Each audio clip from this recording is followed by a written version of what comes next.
চৰকাৰ প্ৰশাসনে মুছলমানসকলক পনীয়া সামগ্ৰী বা জাবৰ জোথৰ বুলি ভাবাটো বৰ দুৰ্ভাগ্যৰ বিষয় হৈছে। আমি দেখিবলৈ পাইছোঁ যে যিসকল লোকক কিছুমান লোকক চৰকাৰ বা প্ৰশাসনে তেওঁলোকক সন্দেহযুক্ত বাংলাদেশ বুলি উঠাই লৈ গৈছিল, তেওঁলোকক সীমান্ত পাৰ কৰাই দিছিল।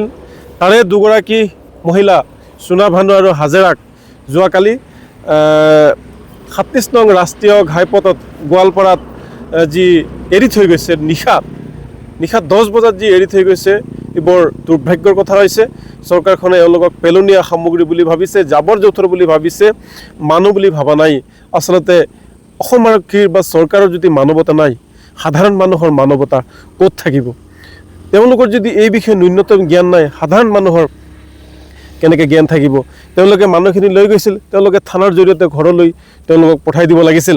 গতিকে আমি চৰকাৰক দাবী জনাইছোঁ, অনুৰোধ জনাইছোঁ যে যিসকল প্ৰকৃত ভাৰতীয় লোকক, বাংলাদেশী নহয়, যিসকল প্ৰকৃত ভাৰতীয় লোকক বাংলাদেশীৰ সন্দেহত লৈ যোৱা হৈছে, ঘৰৰ পৰা উঠাই অনা হৈছে, কাৰোবাক বাংলাদেশলৈ পঠিয়াই দিয়া হৈছে, সকলো লোককে মানে সন্মানে তেওঁলোকক ঘূৰাই আনিব লাগে। কাৰণ তেওঁ দেশৰ সন্মানীয় নাগৰিক হয়, নাগৰিকৰ মৰ্যাদা দিয়া উচিত। তেওঁলোক কোনো ক্ৰিমিনেল নহয়, কোনো ক্ৰাইম কৰা নাই।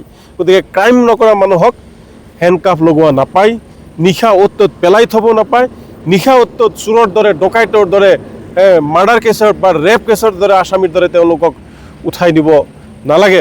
যোৱাকালি আমাৰ আমছু, নেমছু, ABMছু, সংখ্যালঘু সংগ্ৰাম পৰিষদ, জমিয়ত, আমাৰ বিভিন্ন দল সংগঠনৰ আমাৰ বৈঠক হৈ গ'ল। গুৱাহাটীত এটা বৈঠক হৈ গ'ল। বৈঠকৰ সিদ্ধান্ত মৰ্মে আমি অহা 11 তাৰিখৰ পৰাই ৰাজ্যজুৰি ভাৰতীয় মুছলমানসকলৰ সুৰক্ষা আৰু নিৰাপত্তা বিচাৰি আমি লাখ লাখ মানুহে ৰাজপথলৈ ওলাই আহিম। আমি গণতান্ত্ৰিক প্ৰতিবাদ কৰিম। কিন্তু আমি আগতে সিদ্ধান্ত লোৱা এটা সিদ্ধান্ত আছে যে ঈদৰ দিনাও আমাৰ নেমছুৰ ফালৰ পৰা সুকীয়াকৈ প্ৰতিটো ঈদগাহ ময়দানত এই মুছলমানসকলৰ সুৰক্ষা আৰু নিৰাপত্তা বিচাৰি আন্দোলন হ'ব। ঈদগাহ ময়দানত আমি ঈদৰ দিনাও নেমছুৱে সুকীয়াকৈ আমি সমগ্ৰ অসমতে আমি এই প্ৰতিবাদ কৰিম। আমি অসমবাসী ৰাইজকো আহ্বান জনাইছোঁ যে ঈদগাহ ময়দানত আপোনালোকে 10 মিনিট 15 মিনিট সময় ওলাই হ'লেও এই অন্যায়ৰ বিৰুদ্ধে আৰু ন্যায়ৰ স্বাৰ্থত, ভাৰতীয় ৰাইজৰ স্বাৰ্থত আপোনালোকে এই প্ৰতিবাদ কৰিবলৈ আমি আহ্বান জনাইছোঁ। আৰু চৰকাৰখনে অলপ বুজি পাব লাগে, নিজৰ ৰাজনীতিক মুনাফাৰ স্বাৰ্থত বিজেপি দলে এই মানুহখিনিক লৈ যি আৱেগিক ৰাজনীতি কৰা হৈছে, এয়া ঠিক হোৱা নাই।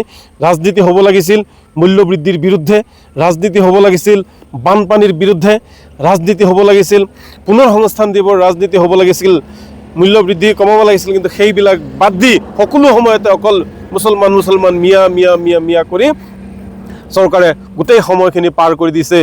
যাৰ কাৰণে মিয়াৰ পিছত লাগোতে চৰকাৰৰ কি হৈছে, যি আপোনাৰ বানপানী, সেই বানপানী সমস্যা সমাধান কৰিবলৈও কিন্তু চৰকাৰে সময় পোৱা নাই, একমাত্ৰ মিয়াৰ পিছত লাগি